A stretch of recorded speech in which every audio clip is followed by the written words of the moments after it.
Welcome to episode 424, where I'm speaking with Dr. Ishan Shivanand, who was raised in Indian monasteries within a 21-generation yogic lineage. He bridges ancient wisdom with modern neuroscience and clinical research. We're exploring what the ancient sciences of yoga and Ayurveda understood about the mind long before neuroscience, and how yoga, meditation, and pranayama are wonderful practices for our well-being and preventative health. So please stay tuned.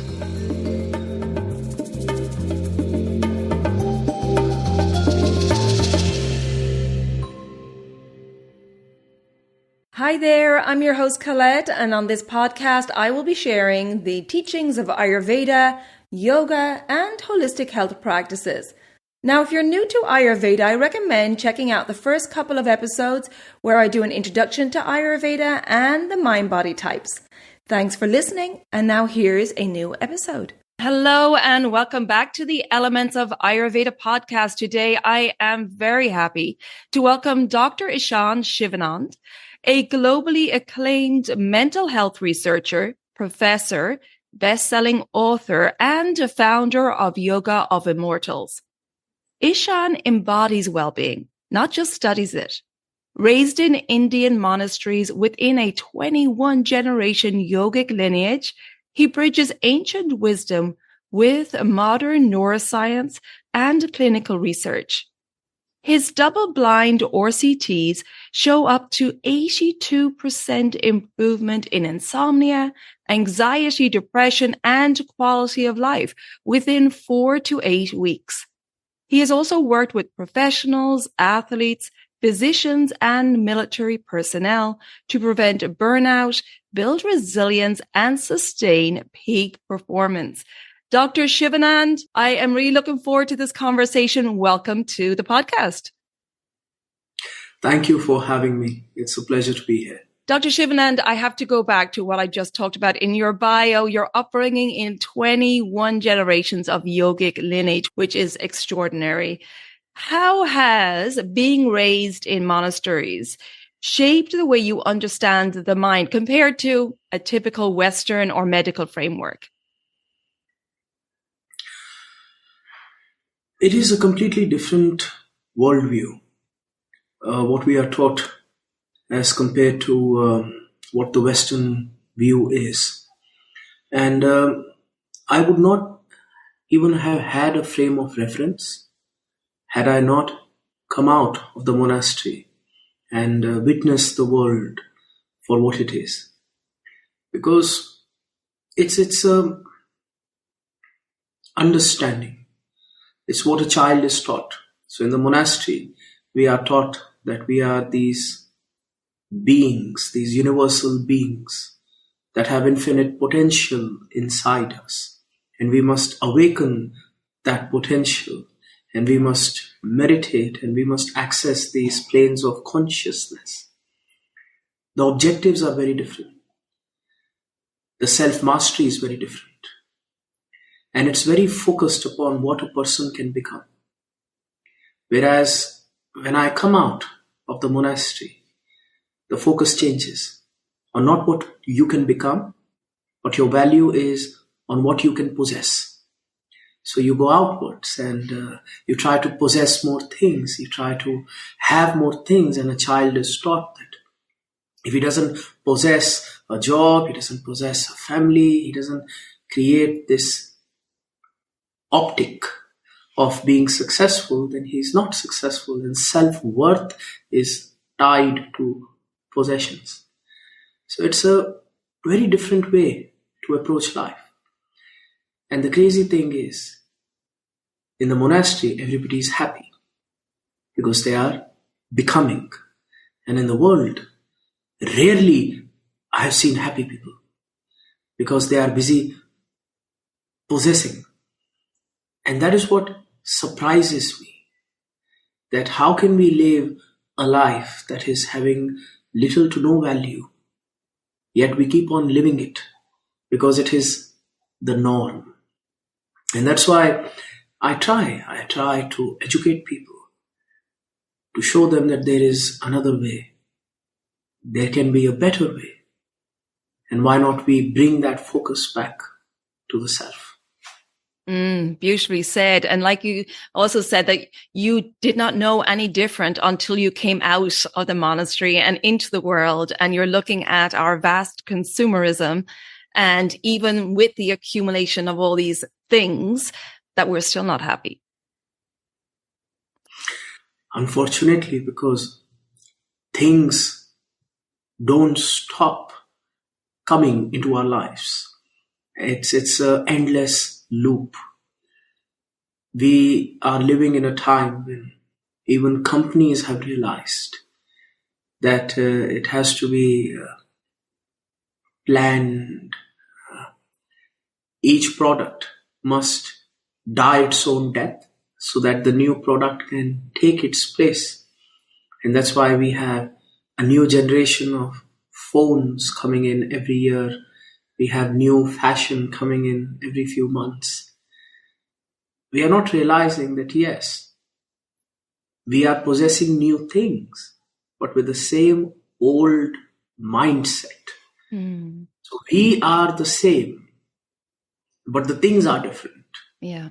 We are the same, doesn't matter what things are, we will still feel the same. And no matter what we procure, it cannot change the way how we feel. We have to work on our feelings.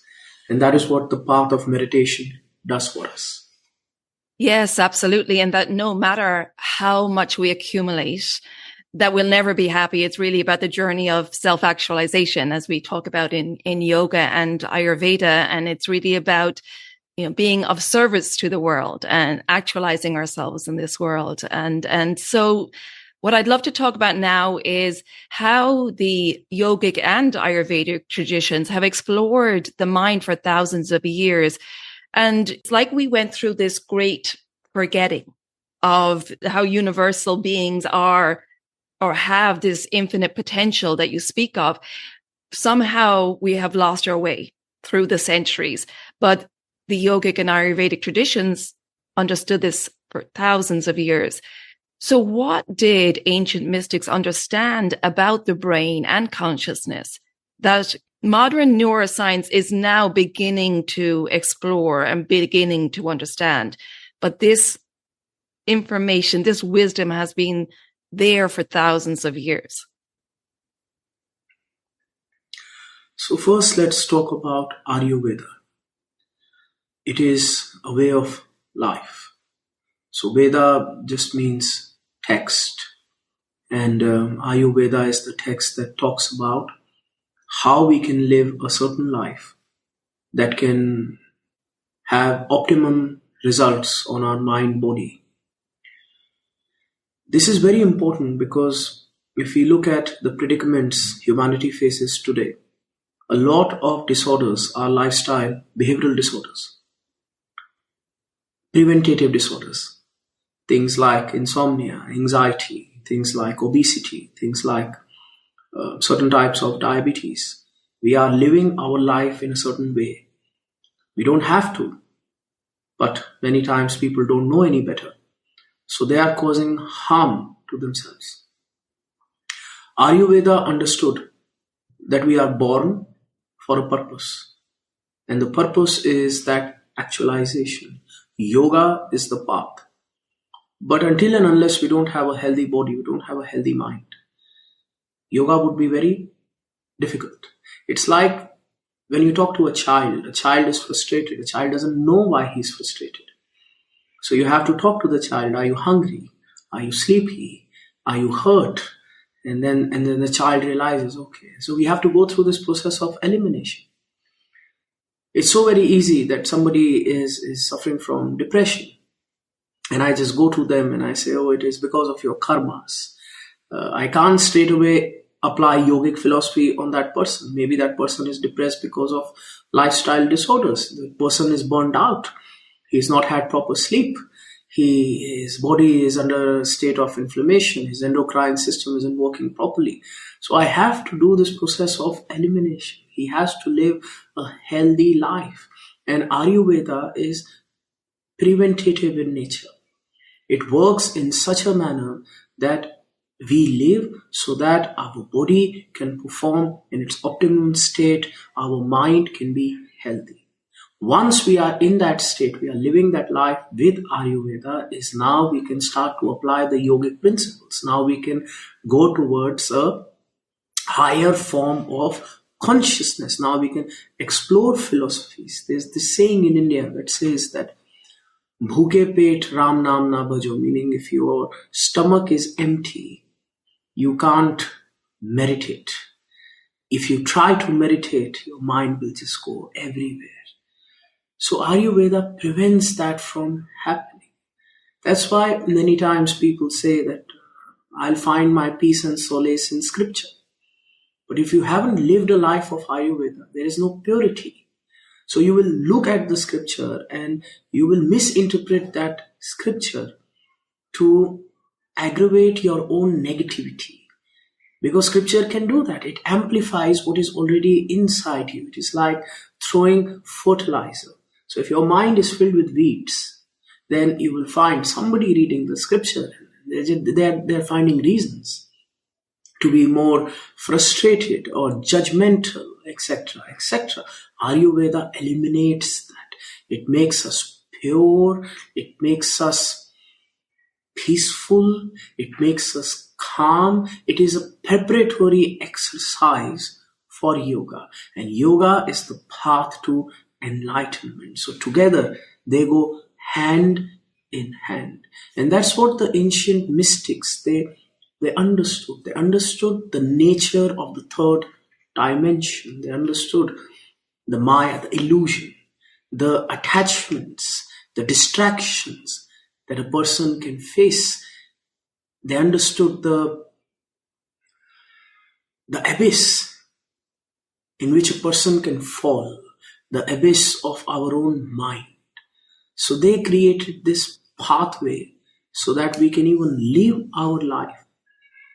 Yet we can go towards the state of higher consciousness. Because when we think about yoga, in the West, we are thinking of a monk sitting in the Himalayas. But if we go to ancient India, or places where these Indian knowledge systems were applied, yoga wasn't limited to the monks. It was practiced by the householder. So the objective was that you do your dharma. Dharma means duty. Because these monks, they understood that if everybody lives life, because life is purposeless. You read Buddha, Buddha will say that it's pointless. If every doctor leaves his job, goes to the Himalayas. If every teacher leaves his job, goes to the Himalayas. If every mother leaves his kids, go to the Himalayas. If every soldier leaves his post, goes to the Himalayas, the world will drift into anarchy and everything will collapse. So dharma is very important. And when you will do your dharma, you must not let go of yoga, because dharma is duty. Yoga is union with that infinite. So people who were on the path of dharma were the ones who were given yoga and Ayurveda itself, because the mystics wanted to democratize enlightenment. So that every single person, doesn't matter if your dharma is to be a teacher, if your dharma is to be a merchant, you can still practice yoga and be in that state of peace. And then finally, when you have completed your dharma, then there came sannyas, that okay, now you are allowed to go further, explore more if you want, or remain in this world and still practice yoga. So a major chunk of population did not even need to go to the Himalayas. Sitting in their backyards, they had these beautiful practices, and they would attain that Zen, that consciousness with these practices, and they would use that time that they have on the planet Earth to then educate the next generation. So the previous generation became the guru, the enlightened master for the next generation, and that's how India saw this golden age of peace and prosperity. And this education is quite missing. with a lot of practitioners of yoga, they think that, okay, I have to shave my head, I have to go to the Himalayas, I have to sit in a certain way, I have to leave my dharma, only then yoga is possible. But that is not the truth. We are confusing two theologies. We are confusing the Buddhist theology with the Sanatan theology. Both have their benefits, but as a student of theology and yoga, you must explore each path. And the yogic traditions allow a person to walk on the path of dharma. And that's why the mystics came up with this system, because they realized if there is only dharma without yoga, then dharma can cause burnout. It can cause all the mental health predicaments that we feel today in today's world, because we are good people, we are living good life, we are trying to be a husband, a father, we are trying to do our jobs, but the pressure is so much that the mind explodes and we start to go towards a mental health predicament. And when we go towards that, that's when weird things start happening. And the mystics realized this, that imagine if the kings had not the correct mental health. Then we go to kings like Caligula and what they did with the empires, or what we see with even kings like Suleiman. They were very good, but then they went senile and the empires collapsed. So the mystics realized we cannot have that. Hence, yoga is that compass that will make sure civilization goes on the correct path. And that's why they gave us these gifts. Yeah, I love what you said. It was like the democratization of this yogic knowledge, that everybody can access it. And as you made clear, and thank you for doing that, is that Ayurveda, living by the principles of Ayurveda, brings you to that place of a calm body, sattvic mind, so that then you can be open to these teachings and practices of yoga. Because without that, if you're dealing with disease in the body or mind, you don't have the energy or the clarity or the calmness of mind to access these teachings or to sit in practice, as you mentioned. Now, your lineage really holds a deep body of experiential knowledge. And I'd love to know from your perspective, where do you see the most meaningful overlap between yogic wisdom and today's scientific understanding of mental health?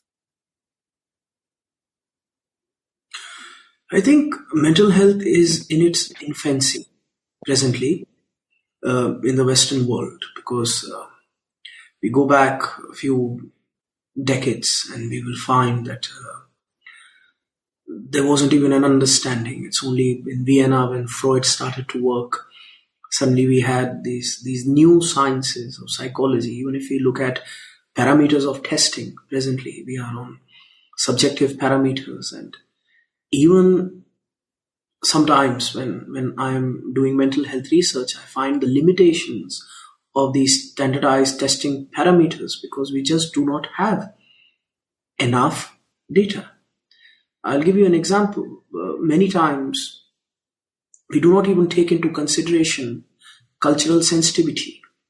And for example, if I look at a questionnaire like GAT-7 that helps us measure anxiety, and generally the questionnaire was made, testings were done on a Western demographic, and on a geographical locality was it wasn't a very diverse crowd.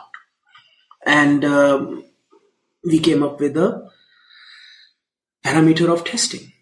But if I use that same parameter of testing, let's say in a South Asian cultural subtext, anxiety is perceived differently. So I may end up misdiagnosing a person. So let's assume in South Asian communities, we have a joint family system. So the woman, the matriarch of the family, it's her job to feel anxiety for the husband, the son. And it's not clinical anxiety. It's just a cultural flow of emotion. But if I use GAD-7 as the parameter of testing, it will be a misdiagnostic. The misdiagnostic can lead to a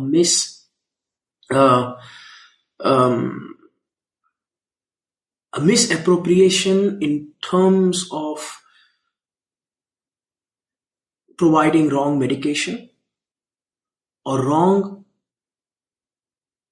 therapy models that may not be congenial for that person's growth.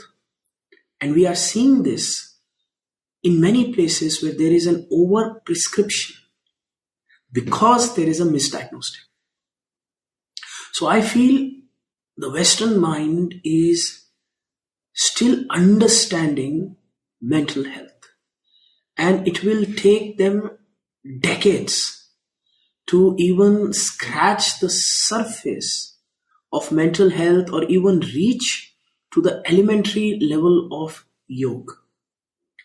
We have to look at yoga on a broader context, where yoga is coming from and why yoga is so very important in the conversation of mental health, because the South Asian culture is one of the longest lasting cultures that humanity has presented to us. So today, if I try to go find the Viking culture, it's dead. I try to find Egyptian culture, it's dead. The only reason I know anything about Egypt is because Napoleon bungled and found the Rosetta Stone. But when it comes to the South Asian culture, the Sanatan culture, Sanatan itself means eternal. We have an understanding of how ancient it is. So this culture has seen the rise and fall of civilization. It understands what happens when civilizations reach to a point of failure, or when humanity, the collective consciousness, can go to a direction of growth, or it can fall down. So yoga were systems that were placed as civilizational checks and balances. And these systems of yogas were perfected over a multitude of civilizations over thousands of years. And we must study them, accept them, practice them as scientists. The trouble that happens is many times I see a Western mind goes to the East with a very colonial mindset, and they will look at yoga as if it is something to be monetized, as if something to be exploited, and they will bring that school of thought and then imagine at the profound ego of such a simplistic mind that they will say, oh, this yoga is 10,000 years old, but I know how I can make it better. If we do it in heat, it will be better. If I do it surrounded by goats, it will be better. And that's why in the West, we have 1,000 types of yoga. Mm. And the poor monks in the East are scratching their head that we already gave you a perfect system that we have worked upon for thousands of years. You can't edit, alter, delete based upon your limited consciousness. Exactly. This was made by enlightened people. And this can help you. And that's why in the East, when people practice yoga, we have enlightenment, we have great thinkers, we have great philosophers, we have great monks coming out from these schools of thoughts. Whereas in the West, in the last 50 years, we have so much yoga. But we have not solved the mental health crisis because we don't have the correct yoga. And we don't have the correct mindset to practice yoga in the correct way. It's a very exploitative mindset. And that's why the same yoga is giving enlightened beings in one culture, and in another, it is just giving tight butt and abs, which is silly. And that's where we have to go back to the drawing board. Yeah. And understand that this is a solution, this is a science, this is a methodology that needs to be researched upon, funding needs to be provided, yoga needs to be studied, data needs to be mined, And then at correct places, after a thorough, rigorous scientific investigation, these systems need to be implemented. And until and unless we don't marry rigorous science with yoga, we will not solve the mental health crisis. Because right now what has happened is people in the West are seeing yoga as an alternative movement. So mainstream science is separate, and yoga is like this counterculture, Mount Shasta, Arizona, Sedona, wellness and sage and yoga mats and all that. This is a counterculture, not realizing that it needs to be integrative in nature. Yoga needs to be studied by serious physicians. Data needs to be mined and the correct systems need to be implemented. And in my own work, I've done that. I've implemented the correct evidence-backed systems when it comes to cancer survivorship programs, when it comes to hospice, when it comes to rehabilitation, when it comes to veterans, when it comes to high-performing individuals. And each time the data has blown away the misconceptions that people had about yoga. So I really believe that we cannot just rely on the Western mental health science to evolve at a snail's pace, because the problem is spreading on a very grand scale. We must take help. We must drop our ego. We must look at these cultures, and rather than exploitative, we must look at them humbly, with humility, adopt them, and then the world can be a better place. Yes, and that's the issue in the West. It's a lack of humility, a lack of respect for ancient wisdom. But what I'd like to talk to you about now is you mentioned your studies, and this included, as I mentioned in your bio, the double-blind RCTs, showing up to 82% improvement in insomnia, anxiety, depression, and overall quality of life within 4 to 8 weeks. So can you walk us through what was measured, how the trials were designed, and what surprised you, or maybe didn't surprise you because you know this information already, but what surprised people within those studies? What was surprising in those studies was that we did not expect such a grand deviation. So the first thing that we noticed was the compliance. Because generally when a study like this is performed, a lot of the budget funding goes in trying to motivate people to continuously be part of that study. So you'll find a lot of universities, they will give out gift cards or some form of monetary incentive that allows people to be compliant. We were running on a very tight budget because eventually the study was planned for just a few hundred people. But then COVID happened. So a lot of people became extremely aware of their mental health. So we ended up with 10,000 participants. Wow. And 10,000, this is probably one of the grandest study at this scale. And we did not have the budget to provide monetary incentive to 10,000 people. Because if we try to calculate that, if every person we are giving $100, that's a lot of money. And it was at that time a lot of the physicians felt that we will have a drop in participation. And it's normal, it happens that eventually 10-20% people, they lose interest, they stop coming. But the first thing that we noticed was a 99% compliance rate without any monetary incentive. This is unheard of, a 99% compliance rate. Because what is the number one complaint when we are trying to spread awareness to yoga-based modalities? People say, I can't meditate. And I just can't. I try, I can't. Or I don't have the motivation. Or I wake up 2 days early in the morning and then I just can't wake up again. But here, the lesson that we learned was that if a person is saying, I can't meditate, then maybe they have not been exposed to the correct methodology.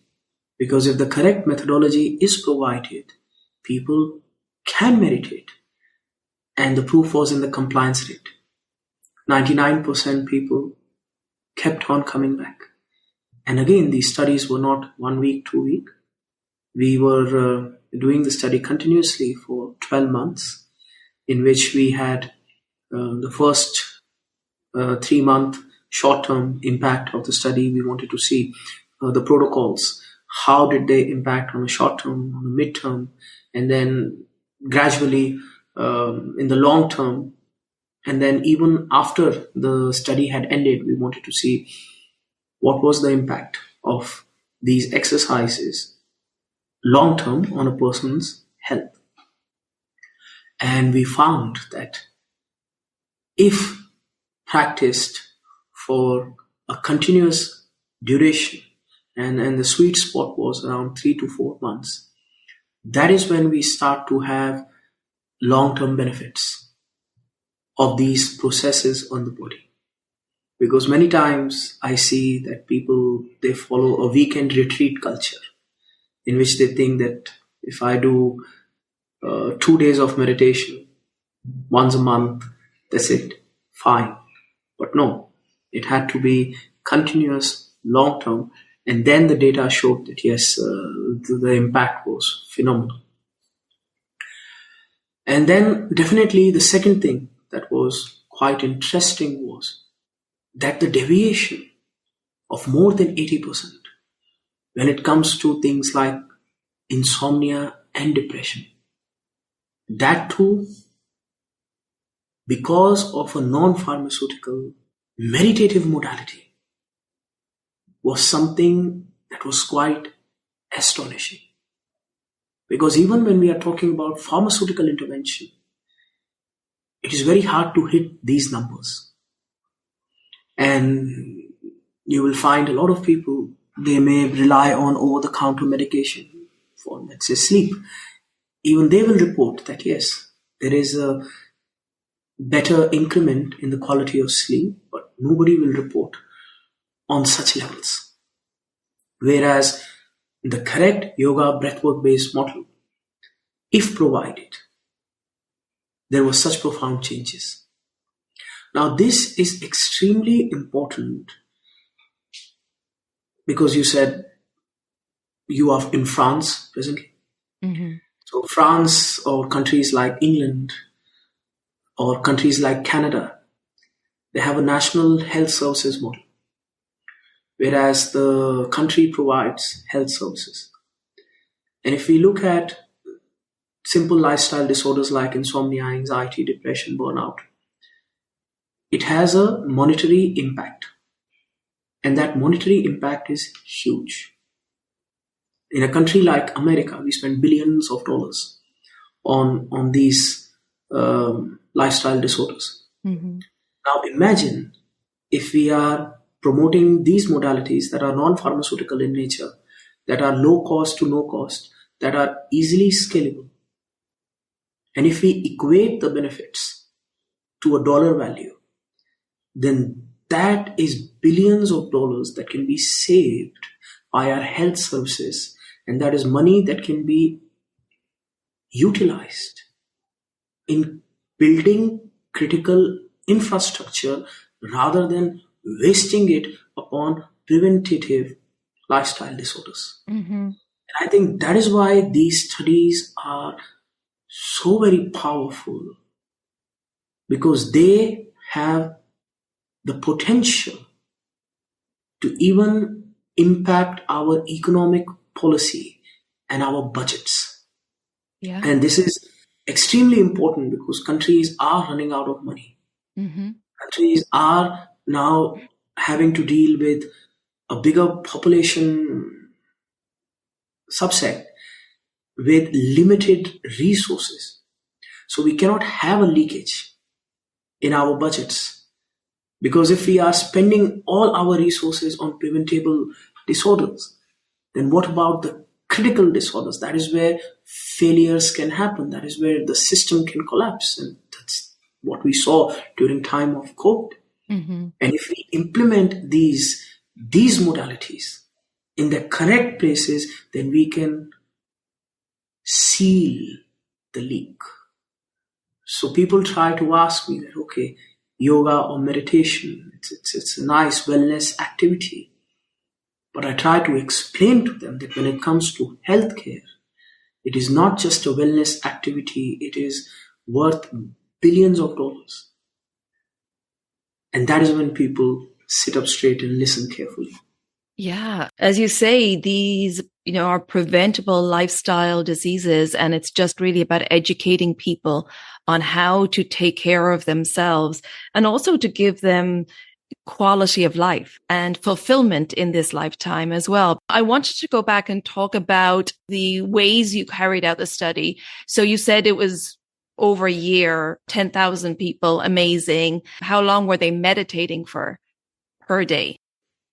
So, because there was such scale to the study, we wanted to reduce the cost, and that's why we had two models, synchronous and asynchronous. So we use software-based tools, because at that time I was based in Bay Area. We had the benefit of very intelligent engineers. So they helped us build softwares that could be utilized to implement the asynchronous modalities into all the participants. And what that meant was that there would be synchronous as well, where people could join in live. And again, it was all software based. So we did not have a facility where we would have the participants. And again, this was all a scientific anomaly at that time, because COVID was happening. So we had to go by with whatever tools and resources that we had access to. But at the same time, there was silver lining. Because imagine if we were carrying out the study and we had a facility in which people were coming, then the scale would be smaller. The price would be much higher. And at the same time, the mindset would be different, because people would say that, okay, I'm feeling all these things because I went to that facility. Whereas because they were practicing at home, they were able to create these lifestyle changes that they are still able to maintain. Mm. So the study generally had a morning practice and an evening practice. The morning practice would be around 5 to 10 minutes in the beginning, in the phase 1. And gradually, up till the phase 3, it became 15 minutes to 30 minutes. And the same was in the evening. In the beginning, it was 5 to 10 minutes, and it went all the way in phase 3 from 15 to 30 minutes. So at the lesser side of the spectrum, the meditation was about 10 to 20 minutes a day. And at the longer side of the spectrum, the meditation and the breath work was around 60 minutes per day. But because it was so gradual, so progressive, that these 60 minutes, they didn't seem too much for the practitioners. Okay. And they were able to reach that level quite gradually, quite easily. And because the meditations were broken down into morning and evening practice, so morning is, again, we saw in the yogic practice, it's a very powerful time for the subconscious mind. It's called the Brahma Muhurat, and that's where all the yogis, they like to put in an effort on their meditative endeavors. And then the evening time is again a very powerful time in the yogic traditions, which is the Sandhya Kal. So we wanted to focus upon these two times, and we saw the correlation as well, because generally the morning time is the time right after you wake up. It is the time when the awareness is such that you are still remembering your dreams. Your defensive, conscious walls have not come up, and you are already in a meditative state. So it's a very good time to explore the mind. And the same is in the evening, the time right before you sleep.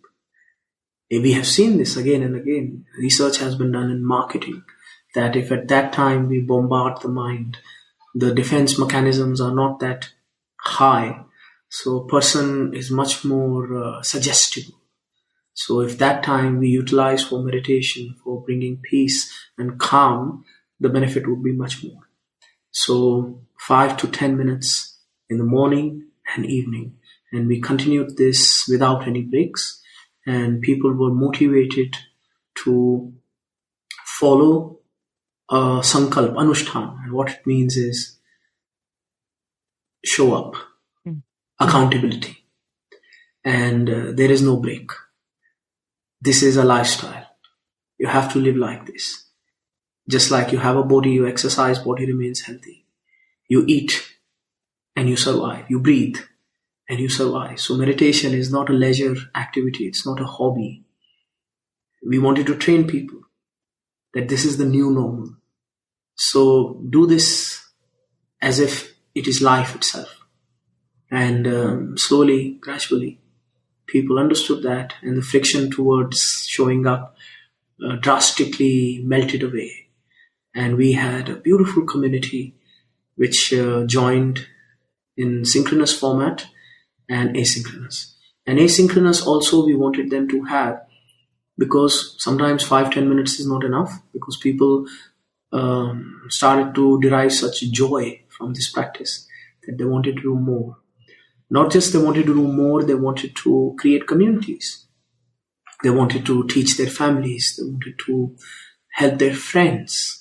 So we gave them all these tools in software so that whenever they wanted to explore it on their own time, at their own pace, they can do that as well. And we found that people who were utilizing these protocols to spread them in their community, their benefit or their deviation in the mental health parameters were far greater, making us understand that mental health is not just an isolated activity. The community plays a very big impact on our mental health as well.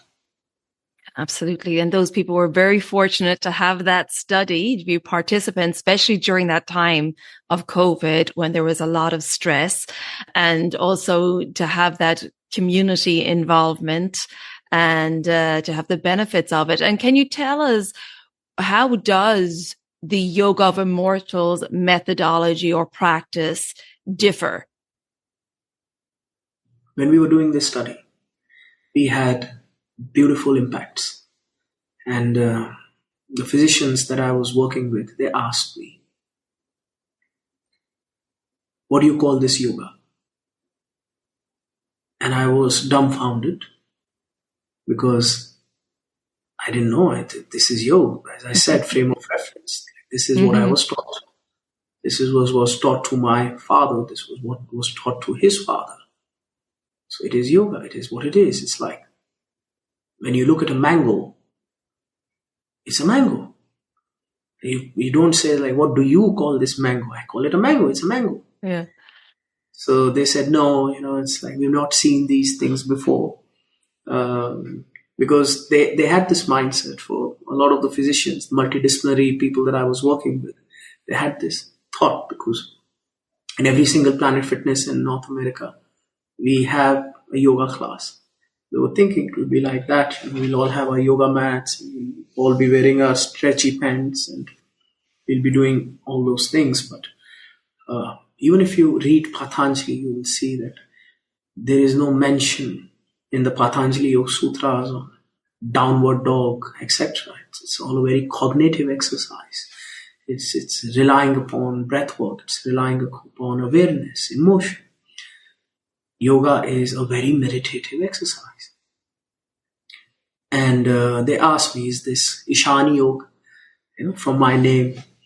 And I said, my ancestors will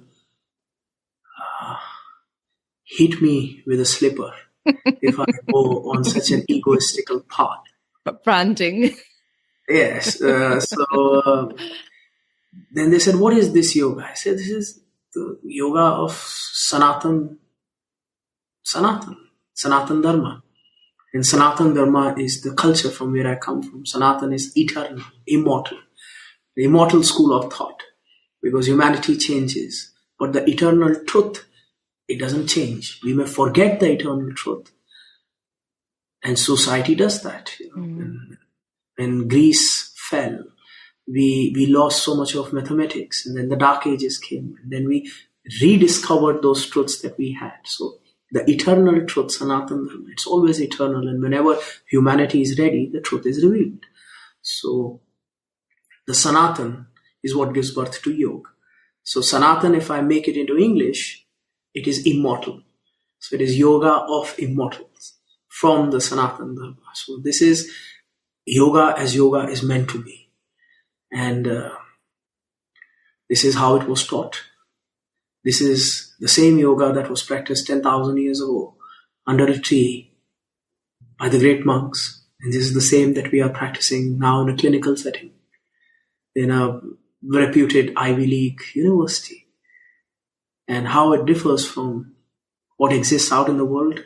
Frankly, madam, I don't know what exists out in the world, because I did attend a few classes, and it's interesting, but it's not yoga. It's something, but I don't understand. I've never seen it. It's something very American. It's like when you go to an Indian restaurant in New York. It's nice, but it's American Indian food. It's not Indian food. It's like, it is something. And a person can eat American Indian all their life and be happy that, oh, I like Indian cuisine. But in the end, have you actually had Indian cuisine? Or have you had something? Like, for example, when I go to Italy and I ask for a pizza, like how I've had a pizza in America, they'll scratch their heads because 100 years ago, they didn't even have a pizza. It's a very American thing. America makes pizza. America makes fortune cookies. I can't find fortune cookies in China. So America made this yoga. It's nice. It's somewhat inspired by the East, but I don't know what it is. It's fun. It helps. It makes you healthy, nice, but the whole concept is very different. So if you ask me what Yoga of Immortal, how it differs, again, I don't have the frame of reference, but this I can tell you, that if you read Patanjali, if you read Abhinav Gupta, if you read the Bhagavad Gita, you will find many similarities in the yoga that is talked about in those texts and the Yoga of Immortals that we practice, because this is where it comes from. Okay. Thank you for explaining that.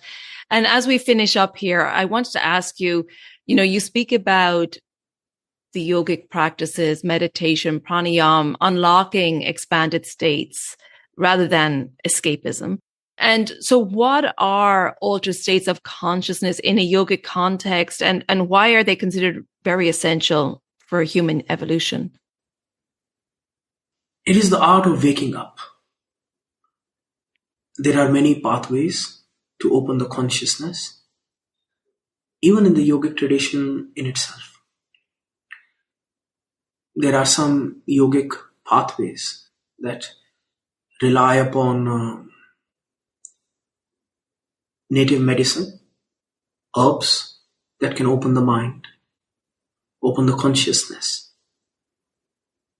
There are some yogic pathways that rely upon meditation. There are some that rely upon breathwork.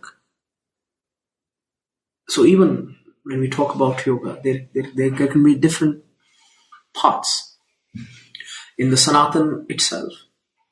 So I come from the Shaivite traditions. And the altered state of consciousness is something which is extremely important. We call it the Turiyatita Avastha for practitioner to experience, because that is the practical. The scripture is the theory. We can read again and again, I am not the body, I am the soul. But have we experienced it?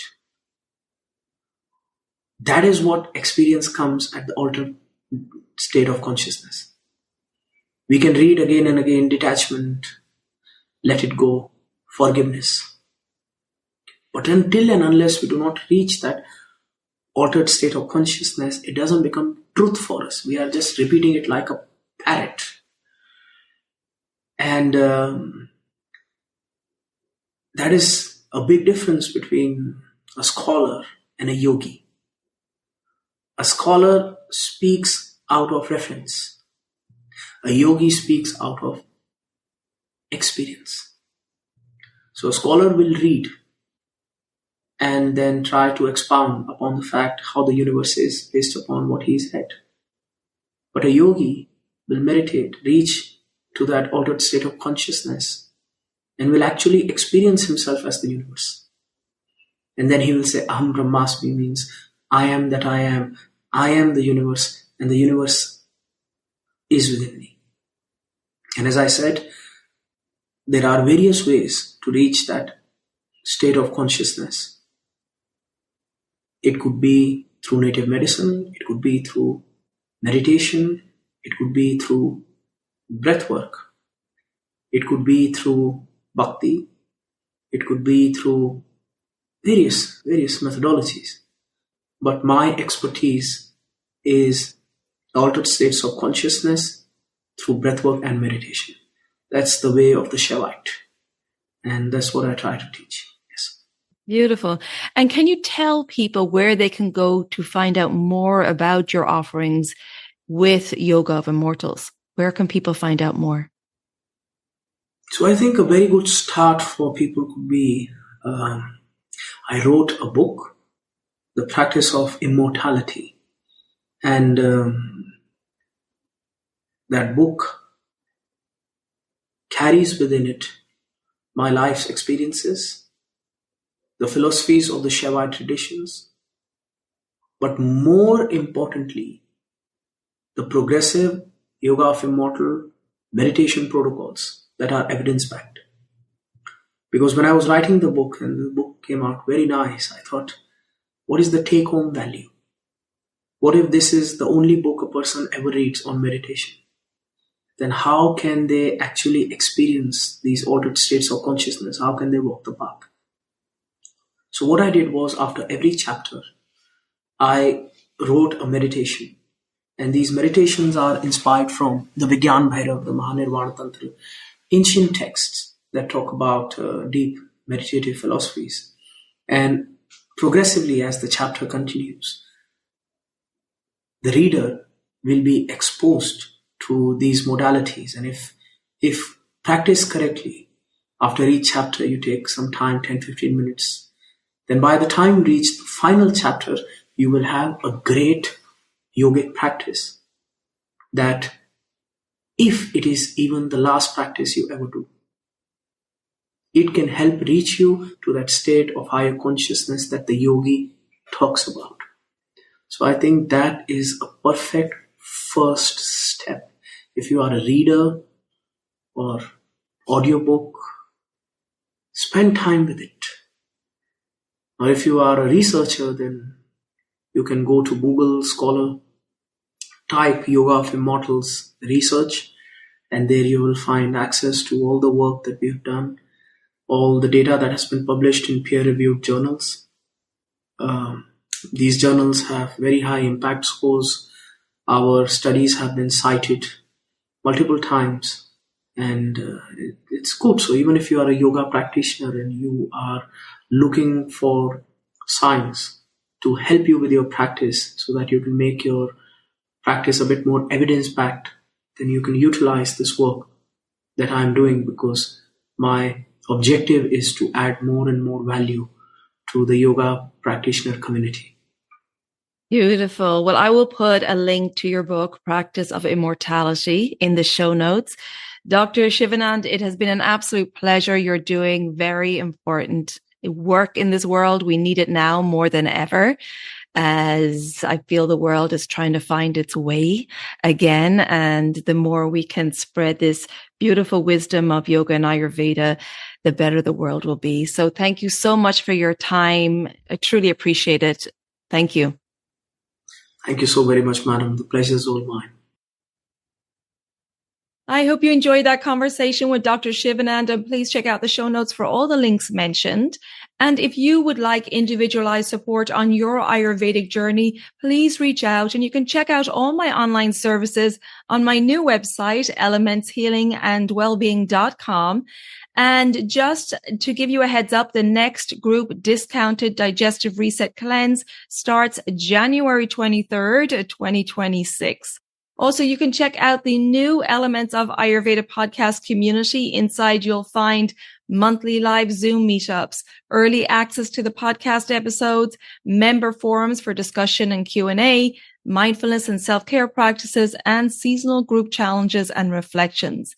This is a conscious, supportive place to connect, learn, and grow with others walking the Ayurvedic path. So you can check out all the details in the show notes. And don't forget to follow or subscribe so that the new episodes download for you automatically. And please come join me on social media. On Instagram, it's Elements of Ayurveda Podcast. And on Facebook, it's Elements Healing and Wellbeing. Thank you so much for tuning in today. Wishing you a beautiful, warm, and deeply nourishing holiday season. And until next time, take good care of yourself, be well, and bye for now. Slán go fóill.